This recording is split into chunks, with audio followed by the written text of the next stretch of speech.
Assalamualaikum warahmatullahi wabarakatuh. Innal hamdalillah nahmaduhu wa nasta'inuhu wa nastaghfiruh wa na'udzu billahi min shururi anfusina wa min sayyiati a'malina.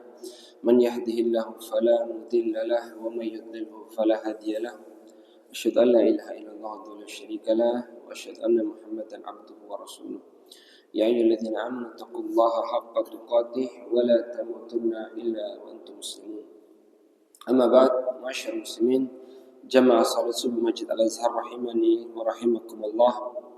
Segala puji bagi Allah Jalla fi'ala yang kami limpahkan rahmat, hidayah serta taufik darinya pada pagi hari yang penuh dengan keberkahan ini. Insyaallah kita masih dikumpulkan di dalam majlis yang kita cintai ini dalam rangka untuk tafaqquh fiddin.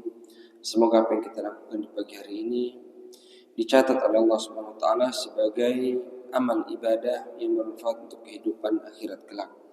Kemudian salawat serta salam tak lupa selalu tercurahkan kepada junjungan yang besar Muhammad sallallahu alaihi wasallam beserta keluarga, sahabat dan orang-orang yang senantiasa berada di atas sunnahnya. Jamaah muslimin rahimani wa rahimakumullah. Pembahasan kali ini yaitu tentang tanafful al-mutlaq, at-tanafful al-mutlaq atau salat sunnah mutlak, dan beberapa salat sunnah lainnya kita selesaikan hari ini insyaallah.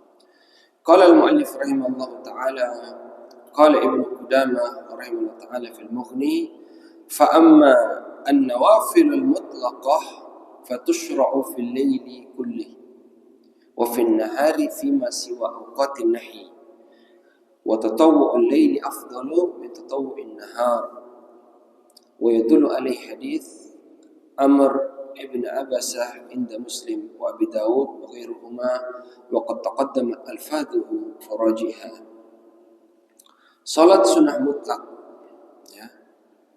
Berkata Ibnu Qudamah di dalam kitabnya Al-Mughni bahwa adapun salat sunnah mutlak disyariatkan dilaksanakan di malam hari ataupun di siang hari, ya, kapanpun waktunya. Fima siwa awqatin nahi, kecuali pada waktu-waktu yang terlarang, ya. Dan salat sunnah mutlak yang dilakukan di malam hari itu lebih baik daripada yang dilakukan di siang hari. Hal ini ditegaskan dalam hadis Amr bin Abasah dalam Imam Muslim, begitu juga yang diriwayatkan Imam Abu Dawud. Sudah dijelaskan pembahasannya yang lalu, kata muallif. Masyaallah muslimin, salat sunnah mutlak adalah salat sunnah yang tidak terikat dengan waktu, ya, kemudian sebab, kemudian jumlah, ya. Jadi salat itu secara umum ada dua. Ada yang namanya salat muqayyad, ada yang namanya salat sunnah mutlak dan salat sunnah muqayyad. Salat sunnah muqayyad itu contohnya rawatib, ya, qabliyah ba'diyah, ya. Dia hanya boleh dilakukan ketika telah masuk waktu, yaitu kita sebut dengan qabliyah, ya. Dan dia hanya boleh dilakukan ketika sudah selesai melakukan salat tersebut, itu kita katakan salat ba'diyah. Dan itu ada ketentuannya. Ada salat yang memiliki ba'diyah, ada salat yang tidak memiliki ba'diyah, ya. Ada salat yang tidak memiliki ba'diyah maupun qabliyah, makanya ada ketentuan. Itu dinamakan muqayyad atau tahiyatul masjid. Sebabnya apabila seorang masuk masjid ada sebabnya, ya. Dan salat sunnah lainnya, salat sunnah wudu misalnya, ya. Nah, adapun salat sunnah mutlak adalah salat sunnah yang tidak ada sebab. Antum lagi duduk di masjid, tiba-tiba kepingin sholat, tinggal sholat. Ini sunnah mutlak namanya. Dan tidak ada sebabnya. Kemudian tidak ada waktunya, kapanpun boleh, kecuali waktu-waktu terlarang. Dan tidak ada hitungan rakaat. Antum mau sampai 100 rakaat juga boleh, kalau bisa, seandainya bisa, ya.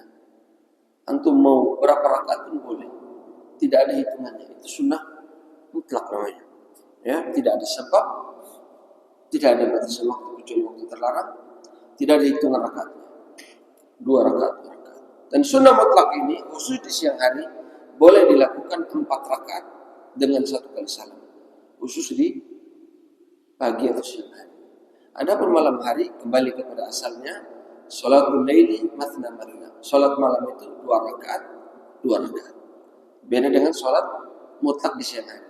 Boleh 4 rakaat. Ya. Adapun di malam hari, ya sebagian besar ulama pendapat yang rajih tidak diperbolehkan. Meskipun ada sebagian kecil ulama yang diperbolehkan. Pendapat yang lebih selamat mengikuti Nabi SAW. Nah ini salat sunnah mutlak. Ya. Apa faedah dari salat sunnah mutlak ini? Yang tadi para ulama mengatakan fungsi ya, dari salat sunnah mutlak ini adalah untuk menambal atau menyempurnakan salat-salat wajib yang memiliki cacat atau kekurangan. Ya, sebagaimana dalam hadis Nabi SAW mengatakan, kalau Rasulullah SAW,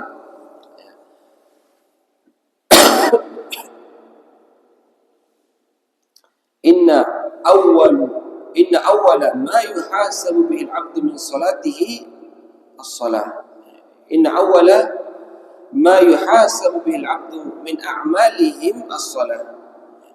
Yang pertama dihisab dari amalan para hamba itu kata Nabi SAW adalah salat.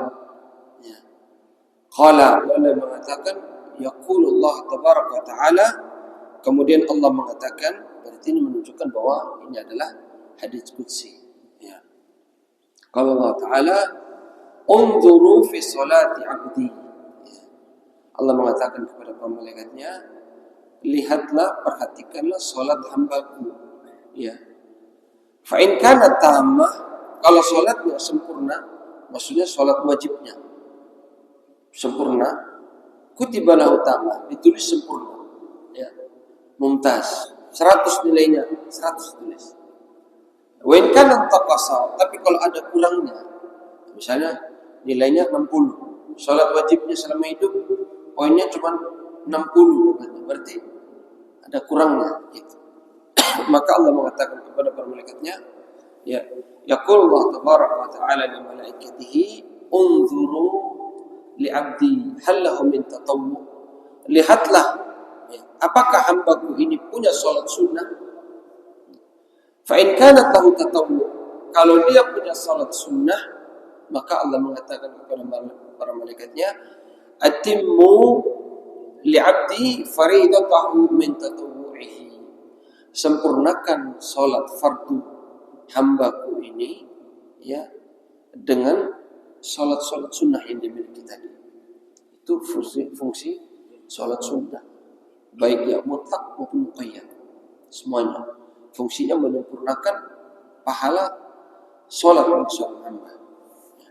Kemudian di antara keutamaan salat sunnah mutlak kata para ulama, yaitu salat sunnah mutlak ini adalah membuat seorang tinggi derajatnya, ya, di sisi Allah Subhanahu wa taala maupun di sisi Rasul SAW. Sebagaimana hadis Rabi'ah. Ya, Rabi'ah itu salah satu khadim Rasul, pelayannya Nabi. Ya, pelayannya Nabi ketika itu, ya, kalau Rabi'ah, ya, ataitu Nabi sallallahu alaihi wasallam bihajatihi wa wadu'ihi. Aku mendatangi Nabi dengan membawa keperluannya dan tempat wudunya, air wudu, ya, dengan tempatnya. Faqala li Rasul, lalu Nabi mengatakan, ya Rabi'ah sal, wahai Rabi'ah mintalah. Nah, ini adabnya Nabi. Adabnya Nabi itu setiap ada orang yang melakukan kebaikan langsung dibalas. Itu Nabi, langsung segera dibalas. Antum bawa makanan, langsung dikasih makanan. Tidak ada makanan dikasih yang lain atau didoakan. Ya, seperti Rabi'ah. Ya, sal, mintalah. Kemudian Rabi'ah mengatakan, inni as'aluka murafaqataka fil jannah. Aku minta kepadamu agar bisa menemanimu di surga. Kata Rabi'ah. Maka Rasul mengatakan, aw ghairu dzalik, atau kamu punya permintaan yang lain, wahai Rabi'ah. Rabi'ah mengatakan, la huwa dzalik, tidak, saya hanya mau itu. Saya hanya mau bisa menemanimu di surga. Apa kata Nabi? fa'inni ala nafsika bi kathrati sujud. Maka bantulah aku untuk mengabulkan permintaanmu tadi dengan memperbanyak sujud, memperbanyak salat. Kalimat memperbanyak salat ini tentu bermakna ada salat-salat yang harus ditambah. Kata ulama, istidlalnya di sini fungsi salat sunnah mutlak. Ya, keboleh kapan saja.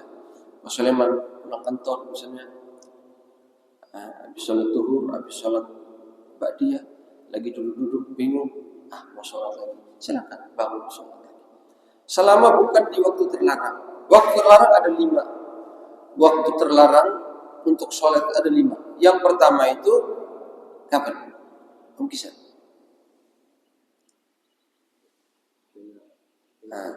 ketika terbit matahari dan terbenam matahari. Ini syadidun nahi. Waktu terlarang yang paling dilarang. Ketika terbit dan ketika terbenam. 2 ini paling dilarang. Ya.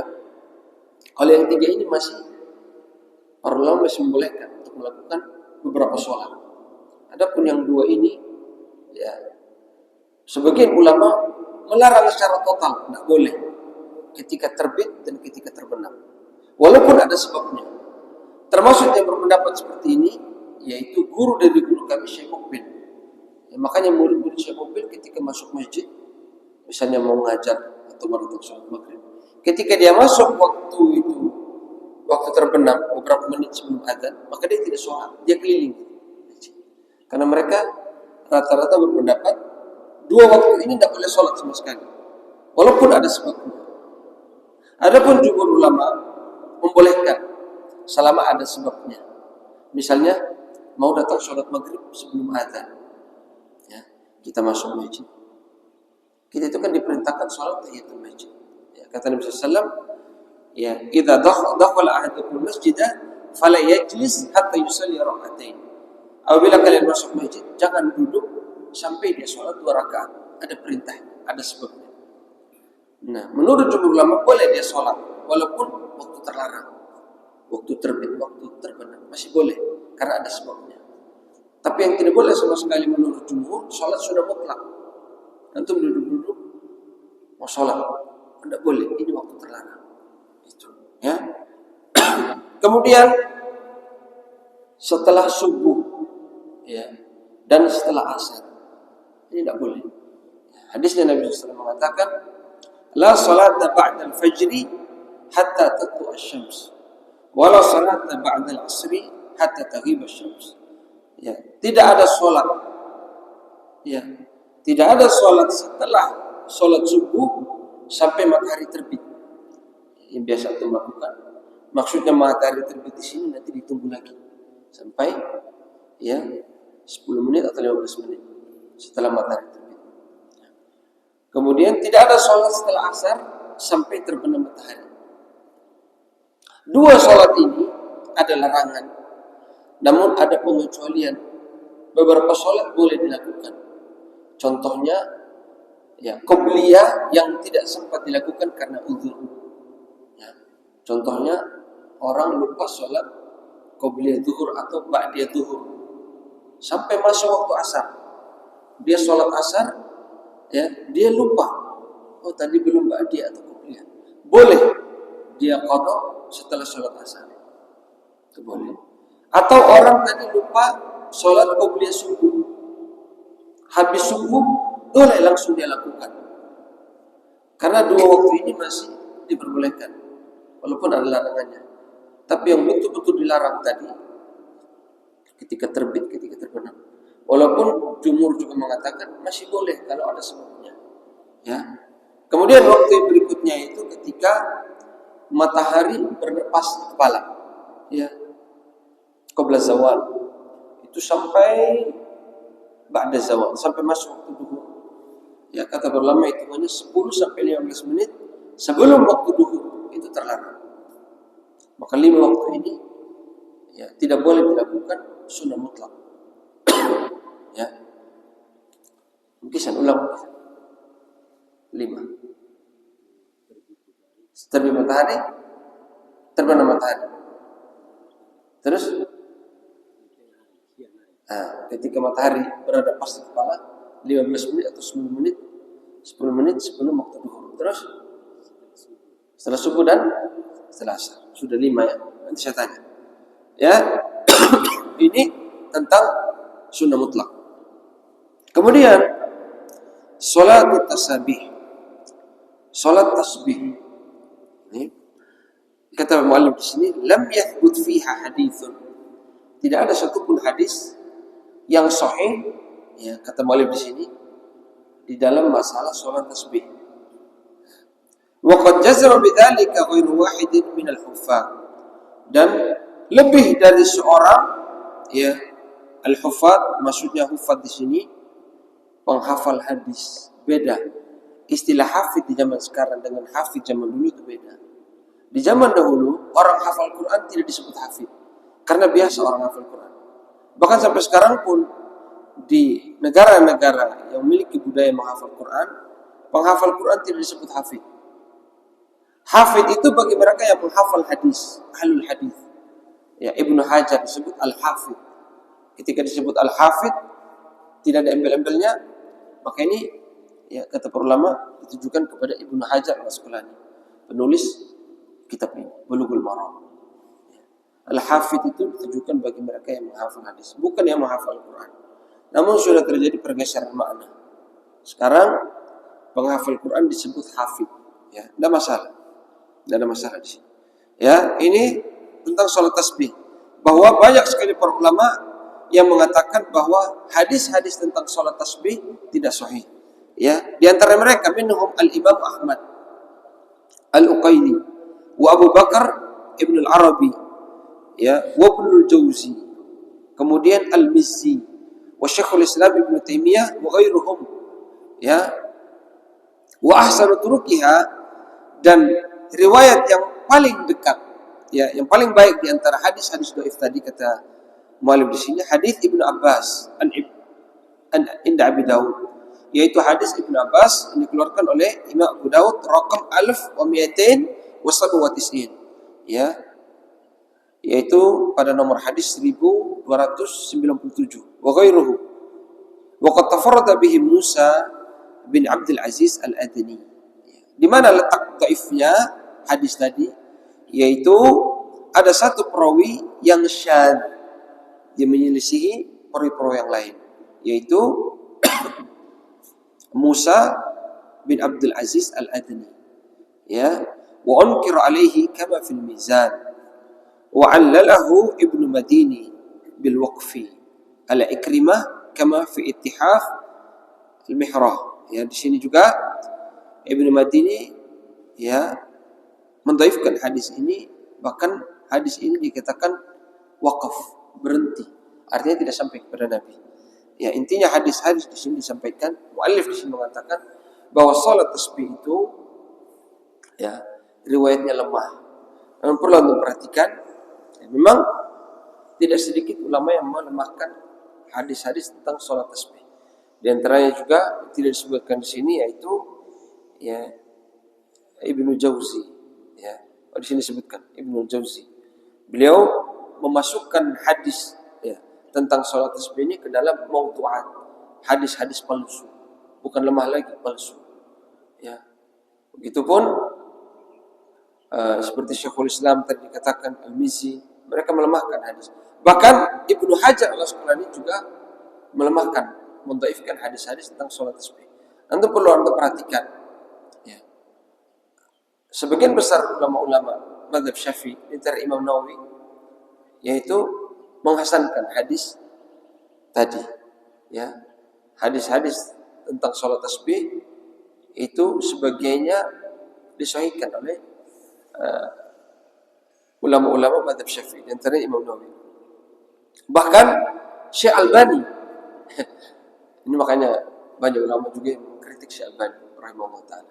Syekh Albani yang dikatakan nasir sunnah, seorang tokoh hadis di abad ini, beliau mensahihkan hadis tentang salat tasbih. Ya, namun dibantah oleh Lajnah Daimah, ya, Dewan Fatwa Saudi Arabia menulis risalah membantah, ya, Syekh Albani bahwa hadis-hadis tentang salat tasbih lemah seluruhnya, sehingga tidak bisa dijadikan hujjah. Namun perlu sampaikan di sini, dalam masalah ini kita harus menghargai ya perbedaan. Karena bukan cuma mazhab Syafi'i. Ternyata Syekh Albani sendiri mensahihkan hadis tentang sholat tasbih. Ya. Sekedar informasi, sholat tasbih itu memiliki tata cara yang berbeda dengan sholat pada umumnya. Yaitu sholat tasbih itu di mana dia dianjurkan untuk membaca tasbih 10 kali, 15 kali, sekian ada jumlahnya. Ketika berdiri, ketika ruku, ketika sujud, itu terus baca tasbih. Ya. Dilakukan 4 rakaat, bisa 2 rakaat salam, 2 rakaat salam, atau 4 rakaat 1 kali salam. Itu sholat tasbih. Dan saya pernah melakukan ketika masih belajar di NU, saya lakukan bersama Kiai Munaji, salah satu guru besar Imam Masjid Ampel Surabaya.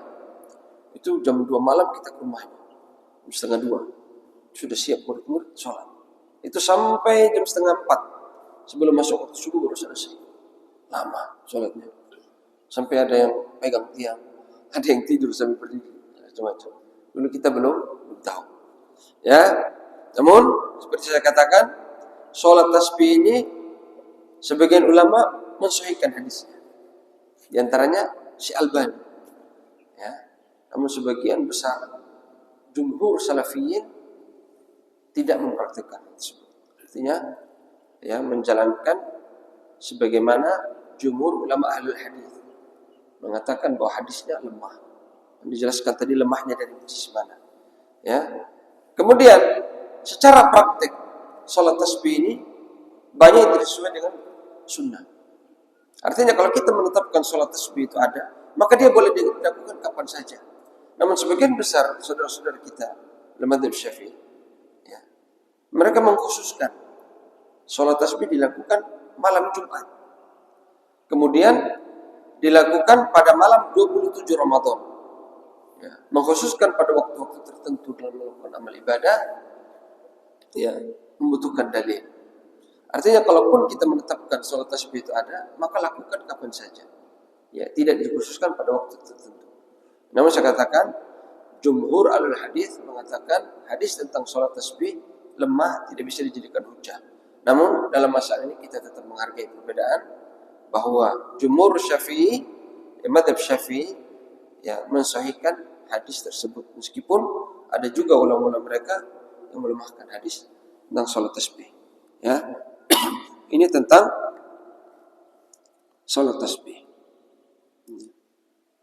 Kemudian kita tambahkan sedikit, sebagian saudara-saudara kita yang sepakat bahwa hadis tentang sholat tasbih itu dhaif, mereka mengatakan, ya, tidak apa-apa, ya, hadis dhaif tetap diamalkan, ya, karena ini sholat sunnah. Maka ini dibantah oleh Syekhul Islam Ibnu Taimiyah bahwa hadis-hadis dhaif itu hanya boleh dilakukan, hanya boleh diamalkan di dalam, ya, targhib wa tarhib, di dalam bab fadhailul a'mal, motivasi atau menakut-nakuti. Ya, dengan syarat, hadis dhaif itu boleh dilakukan dengan syarat. Yang pertama, seorang ustaz atau seorang dai harus menyampaikan bahwa hadis tersebut dhaif. Hadis tersebut dhaif. Antum tahu hadis ini dhaif, tapi ini hanya fadhil amal. Boleh antum sampaikan, tapi antum harus sampaikan terlebih dahulu. Hadis ini dhaif, tapi antum sampaikan. Kemudian syarat yang kedua, ya, syarat yang kedua, alla yakuna syadidut ta'af. Lemahnya bukan sangat lemah, ya, tidak sampai kepada munkarul hadis misalnya. Ya, hadisnya munkar. Ada perawi di dalamnya kadzab misalnya. Atau seorang pendusta yang disepakati oleh seluruh hadis. Nah, ini tidak boleh, karena sudah terkenal orang ini suka nipu, gitu. Ya. Atau kemudian, ya, hadisnya sangat lemah, tidak ada penguat dari hadis-hadis lain, maka hadis tersebut tidak boleh diamalkan sama sekali. Tapi kalau hadis yang dhaif, misalnya syadzah misalnya, ya, atau beberapa riwayat semuanya lemah, tapi ada beberapa riwayat yang lemahnya tidak sampai munkar misalnya, atau tidak sampai maudhu misalnya, maka masih bisa diamalkan dengan syarat tadi disampaikan hadisnya dhaif. Kemudian hadisnya berkaitan dengan fadhailul amal. Bukan dalam hadis yang menetapkan amalan ini sunnah misalnya. Amalan ini sunnah. Ya. Adapun hadis salat tasbih tadi, dia berkaitan dengan penetapan bahwa salat ini thabit sunnah. Maka itu tidak boleh. Ya. Paham ya?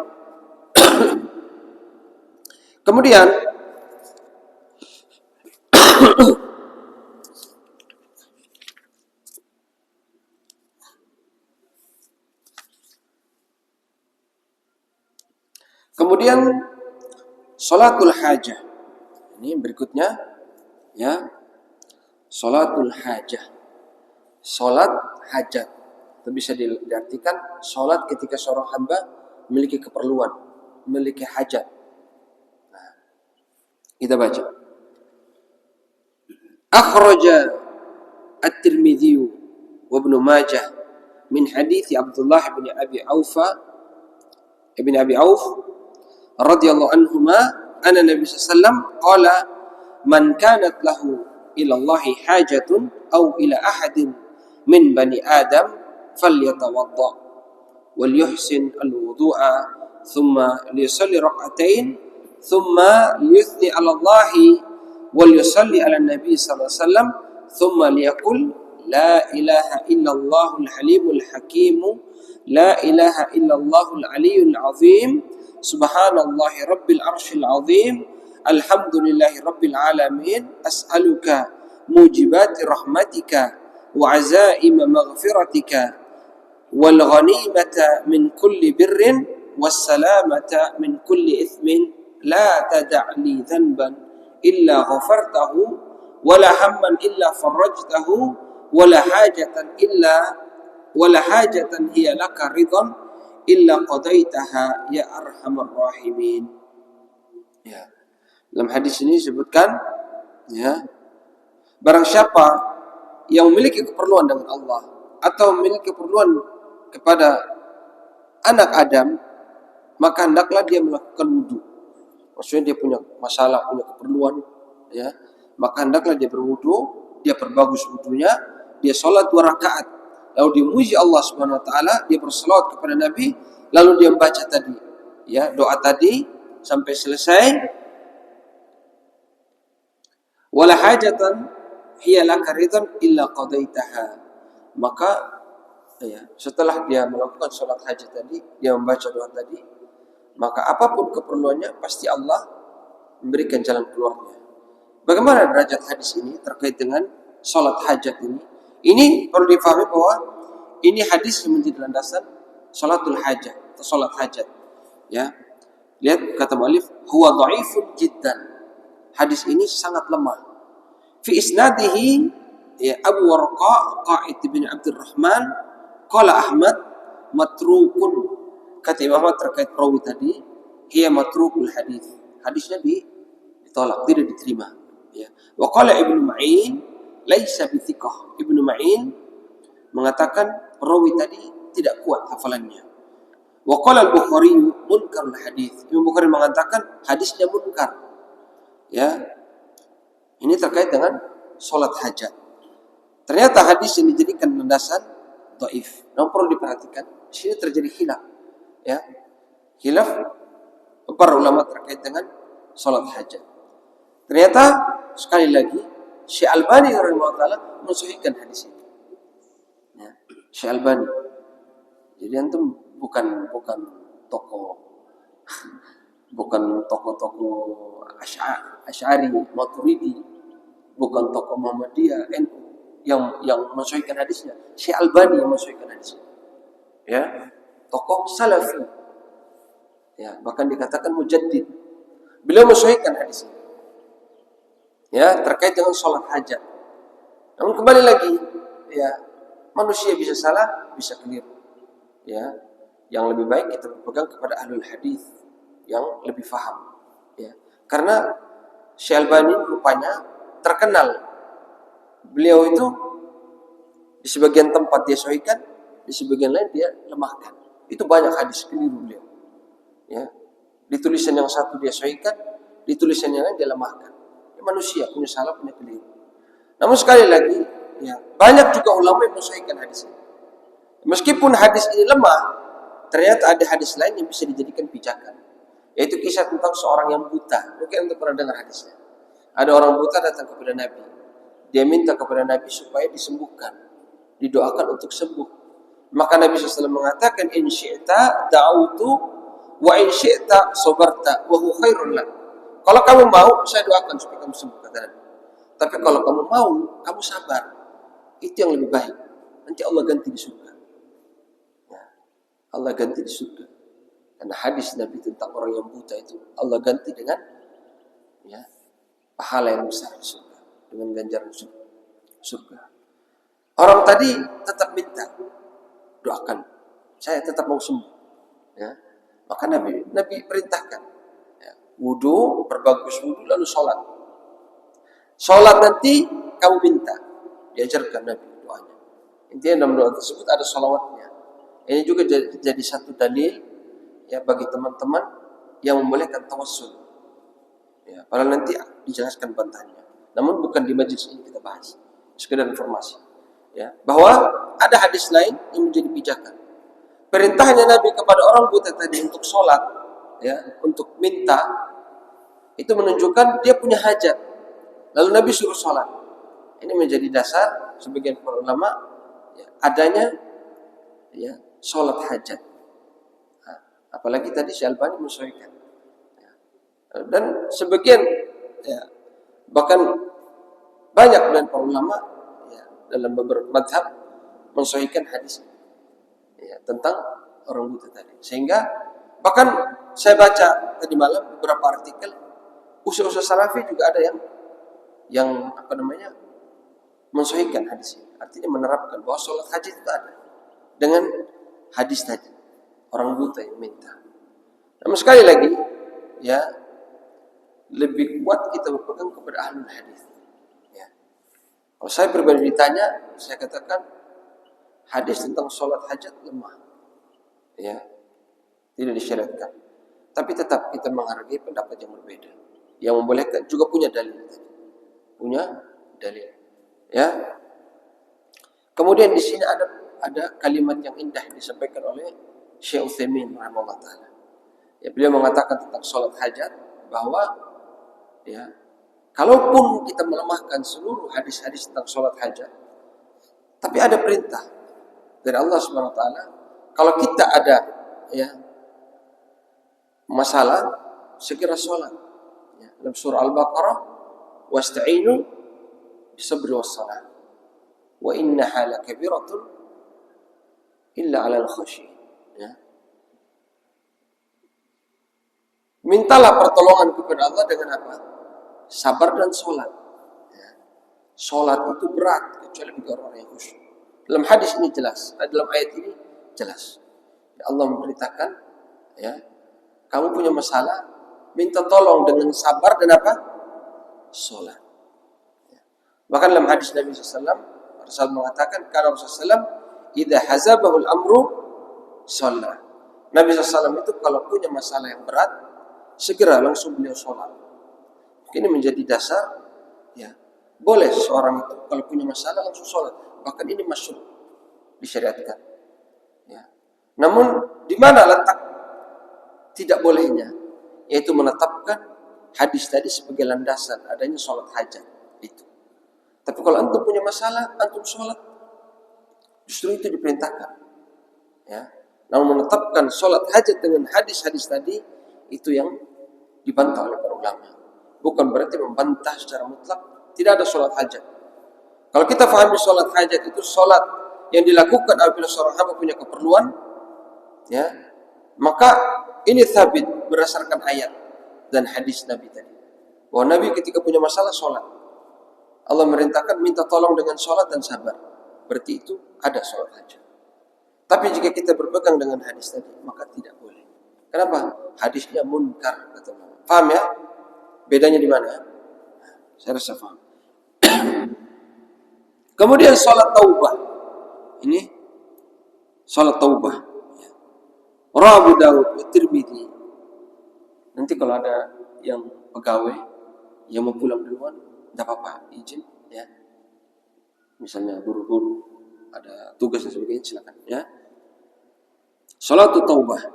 Wan Ali bin Abi Thalib an Abi Bakar As-Siddiq radhiyallahu anhu marfu'an, ma min rajulin yudhnibu dhanban thumma yaqumu fayatatahharu thumma yusalli thumma yastaghfirullaha illa ghafara lahu.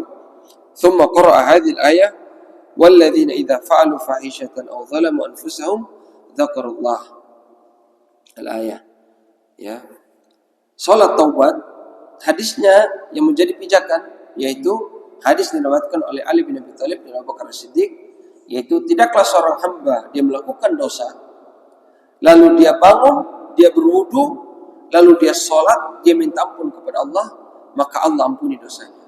Lalu ya, beliau membacakan ayat walladzina idza fa'alu fahishatan aw dzalamu anfusahum dzakarullah, yaitu orang-orang yang apabila mereka melakukan fahisyah, sebuah perbuatan keji, perbuatan dosa, au dzalamu anfusahum, atau mereka melakukan kezaliman terhadap diri mereka, dzakarullah, mereka segera mengingat Allah.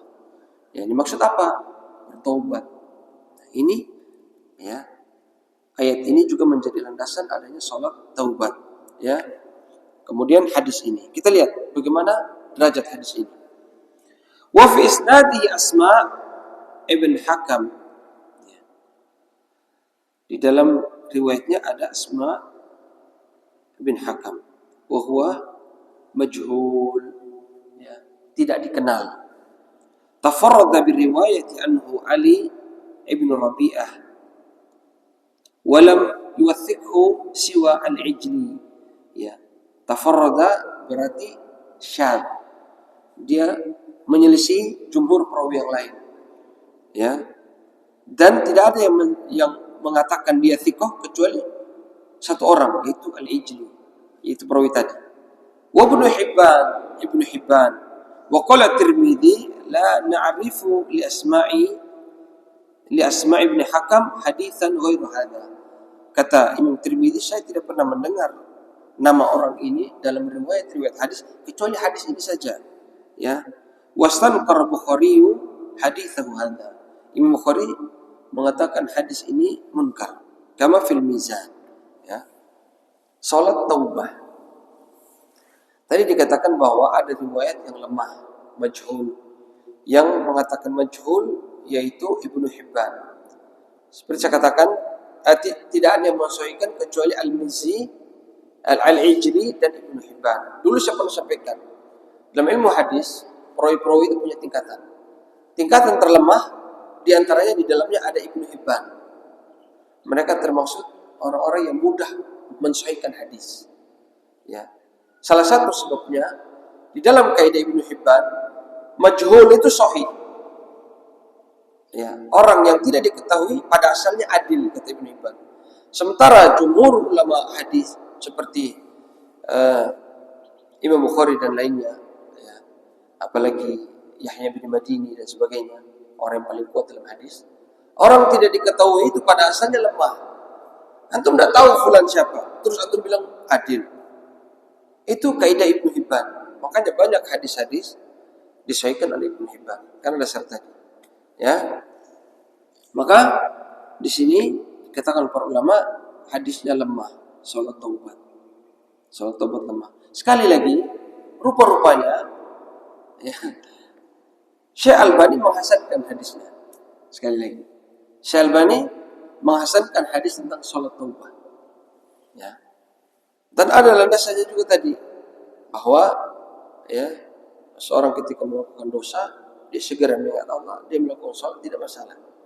Ya, coba yang menjadi perselisihan apabila seorang menetapkan salat taubat berdasarkan dalil ini. Tapi kalau ada orang berbuat dosa, segera dia bertobat, itu tidak apa-apa, bagus. Sesuai dengan ayat tadi, zakarullah. Ya, termasuk zikir kepada Allah adalah mengingat Allah dengan salat. Segera dia salat, bertobat, tidak apa-apa. Ya, antum harus bedakan. Jangan salat taubat bid'ah, hati-hati. Ya, hati-hati, bukan itu maksudnya. Menetapkan salat taubat berdasarkan dalil ini.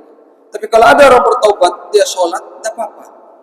Ya, bahkan kalaupun antum berdalil dengan ini, Syekh Albani mensesuaikan hadisnya, ya, menghasankan hadisnya. Ya, wallahu taala alam. Salat taharah sedikit ya. Sudah habis waktu. Masih masih. Salat taharah. Yustahabu liman tawaddu'a an yusalli rak'ataini bil khusyu'. Ya, disunahkan bagi orang yang melakukan wudu untuk melakukan salat 2 rakaat dengan khusyuk.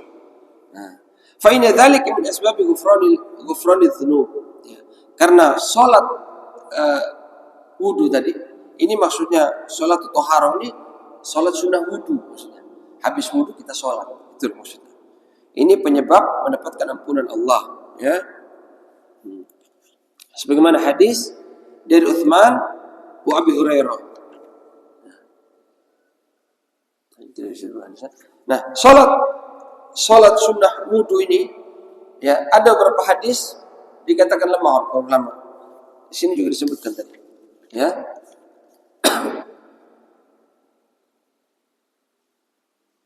Anda disebutkan dalam kitab ini disebutkan, ya, bahwa hadis tentang salat sunnah wudu ini ada berapa? Ya, diantaranya hadis dari Utsman bin Affan. Ketika dia mengajarkan sahabat tentang wudu yang benar, atau tabi'in, saya lupa diajarkan siapa, Utsman bin Affan, dia mengajarkan wudu. Lalu dia mengatakan, man tawaddu'a nahwa wudu'i hadza. Barang siapa yang berwudu seperti wudunya aku tadi, ya. Tsumma qama yusalli rak'atain, lalu dia bangun dia salat 2 rakaat, ya. La yuhadditsu fihi ma nafsahu, dia tidak sibuk dengan hal yang lain, dia fokus untuk salat tadi, ya. Ghufira lahu ma taqaddama min dhanbi, diampuni dosanya yang telah lalu. Ini hadis tentang salat sunnah wudu, salat sunnah setelah wudu, ya. Kemudian ada juga hadis, saya lupa nama sahabatnya, ya, beliau mengatakan, man tawadda'a fayuhsinu wudu'ahu, barang siapa berwudu dia perbagus wudunya, thumma qama yusalli rak'atain, lalu dia salat 2 rakaat, ya, muqbilan biqalbihi wajhihi, dia fokus kepada Allah dengan raganya, dengan hatinya, itu dia khusyuk, wajabat lahul jannah, wajib dia mendapatkan surga. Hadis-hadis tadi sahih. Kemudian ada juga hadis dari, ya, tentang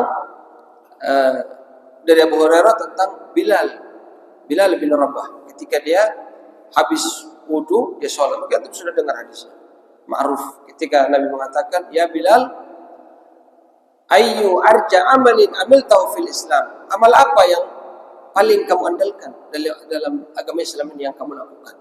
Fa inni sami'tu taf'ana ilaika fil jannah, ya, aku mendengar suara terompahmu di surga, suara sandalmu di surga.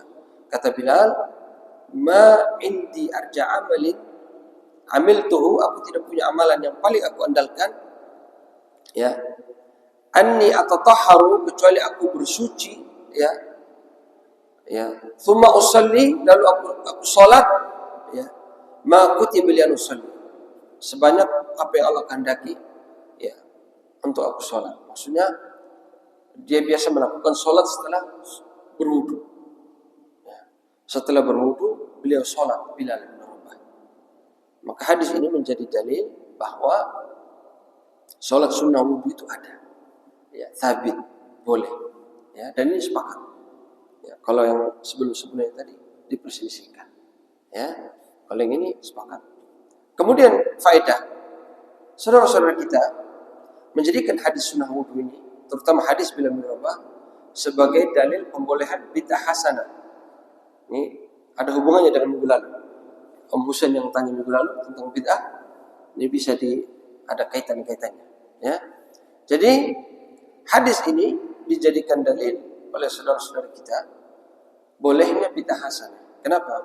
Bilal bin Rabah dalam hadis tersebut beliau melakukan sholat sunnah wudu langsung. Terus Nabi tanya, ya, sholat apa yang kamu lakukan sehingga aku mendengar terompahmu di surga? Lalu dia jelaskan, ya. Lantas bagaimana jawaban ulama? Yang pertama, dalam hadis tersebut tidak sharih menjelaskan bahwa amalan tersebut belum diajarkan Nabi. Bahkan sebaliknya, hujjatun alaihim, hadis tersebut sebagai hujjah atas mereka, kata ulama. Apa dalilnya?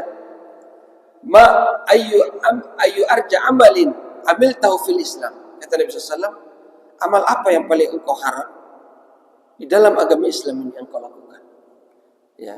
Kata Nabi SAW fil Islam, kata ulama menunjukkan bahwa amal tersebut sudah disyariatkan, sudah diajarkan. Ya. Sudah diajarkan. Lantas apa hadis pendukung? Hadis Utsman tadi. Utsman mengatakan, barang siapa berwudu seperti wuduku ini, dia perbagus wudunya, dia sholat 2 rakaat, dia fokus, diampuni dosa yang telah lalu. Itu perintah dari Utsman. Ya, dia mengatakan itu bahwa itu ajaran dari Nabi. Barang siapa yang wudu seperti yang aku lakukan, dia perbagus wudunya, ya.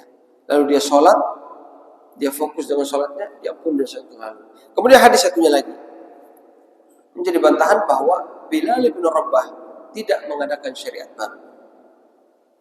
Bilal bin Rabah melakukan sholat yang sudah diajarkan Nabi. Apa dalilnya? Hadis Utsman dan hadis lainnya. Juga dalam hadis tersebut dijelaskan fil Islam. Artinya sudah diajarkan Nabi.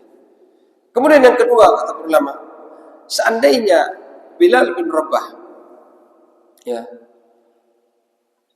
baru melakukan amalan tersebut padahal Nabi tidak pernah ajarkan, maka ini masuk dalam keumuman sunnah takririyah.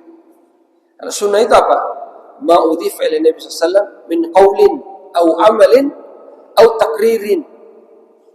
Kemudian ada yang tambahkan au sifatin khuluqiyah au khalqiyah. Sunnah itu apa-apa yang disandarkan kepada Nabi dari perkataan, perbuatan, ketetapan. Ketika Nabi tanya Abu Bakar, apa yang kamu sholat? Saya sholat ini. Ya, Nabi menetapkan, maka itu menjadi sunnah.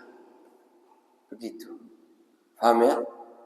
Ketika Nabi menetapkan, ya, sama ketika kasus-kasus lain, ya, ada orang dia tentang Abu Bakar dan Umar misalnya. Sholat kemarin kita bahas sholat witir. Abu Bakar sholatnya sebelum tidur. Umar sholatnya nanti tengah malam. Nabi menetapkan dua-duanya bagus. Yang ini bagus, yang ini bagus. Itu menjadi sunnah takririyah. Jadi kalau ada ketetapan Nabi, takririyah. Tapi kalau ada saudara-saudara kita mengadakan suatu amalan sekarang, lalu berdalil dengan Bilal bin Rabah tadi, pertanyaannya, siapa yang menetapkan, membenarkan amalanmu tadi? Kalau Bilal bin Rabah melakukan amalan, siapa yang membenarkan? Saya tanya, yang membenarkan siapa? Nabi. Kalau antum mengadakan amalan baru sekarang, siapa yang membenarkan? Nabi? Ada Habib ketemu Nabi di mimpi? Tidak ada, tidak boleh. Ya. Syariat tak boleh diambil dari mimpi. Ya. Syariat tak boleh diambil dari mimpi. Beda mimpinya Nabi. Antum jangan samakan mimpinya Nabi. Atau mimpinya sahabat ditetapkan oleh Nabi. Beda. Mimpinya Nabi, ru'yatul anbiya, wahyu. Mimpinya Nabi itu wahyu. Mimpinya kita lain cerita. Walaupun mimpinya orang-orang soleh, itu juga bisa menjadi ilham. Tapi tidak bisa menjadi ketetapan syariat. Tapi kalau hanya sekedar menuntun, oh nanti kamu begini. Dalam hal-hal yang bukan pensyariatan, itu masih boleh, masih mungkin. Orang-orang soleh punya mimpi misalnya. Ya. Tapi kalau ada orang soleh mimpi, menetapkan amalan baru, tidak boleh. Karena syariat sudah selesai. Al-yawma akmaltu lakum dinakum. Hari ini kusempurnakan untuk kalian agama kalian. Selesai urusan. Tidak boleh. Ya, paham ya? Ya. Baik, ada yang bertanya sebelum kita tutup? Silakan. Sebab dilarangnya sholat di 5 waktu. Barakallahu fiik. Sebab dilarang sholat di 5 waktu. Ya. Adapun yang 3 wallahu a'lam. Tapi yang 2 tadi ketika terbit dan ketika terbenam itu siapa yang tahu? Apalah sebab namanya? Muslim. Ya. Om Kisan menambahkan apa sebab larangannya? Ya, dikatakan selain dikatakan sampaikan Rasulullah tadi, waktu 2 ini ya waktunya orang-orang musyrikin bersujud, menyembah. Ya. Bahkan sampai hari ini, ya, orang-orang Jepang itu menyembah matahari ketika terbit. Ya. Dan ini sudah ada dari zaman-zaman dahulu, bukan cuma orang Jepang. Bukan cuma agama ini ada di Jepang sekarang. Dari zaman dahulu musyrikin, mereka menyembah matahari ketika terbit dan ketika terbenam. Ya, dan ini salah satu ya maqasid syariah, yaitu menyelisih orang-orang musyrik. Dan banyak sekali hadis-hadis yang Nabi itu mensyariatkan menyelisih orang musyrik. Ya, sallu fi ni'alikum, salatlah dengan sandal-sandal kalian. Ya, fa innal yahudi la yusalluna bi ni'alihim, la yusallu bi ni'alihim. Karena orang-orang Yahudi itu tidak sholat dengan sandal mereka. Nabi memerintahkan sahabat sholat dengan sandal. Karena apa? Karena Yahudi tidak sholat dengan sandal.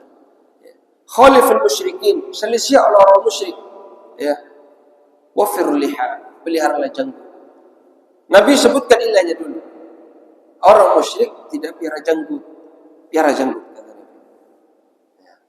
Tapi bukan berarti tren semua orang piara janggut. Baik. Orang musyrik berjanggut, kita cukur janggut. Tidak gitu juga maksudnya. Sudah selesai syariat. Ini dulu. Faham ya? Faham?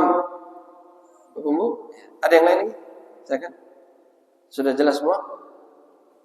Sudah ya?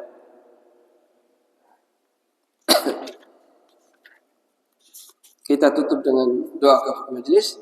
Subhanakallahumma wa bihamdika asyhadu an la ilaha illa anta astaghfiruka wa atubu ilaik. Wassalamualaikum warahmatullahi wabarakatuh.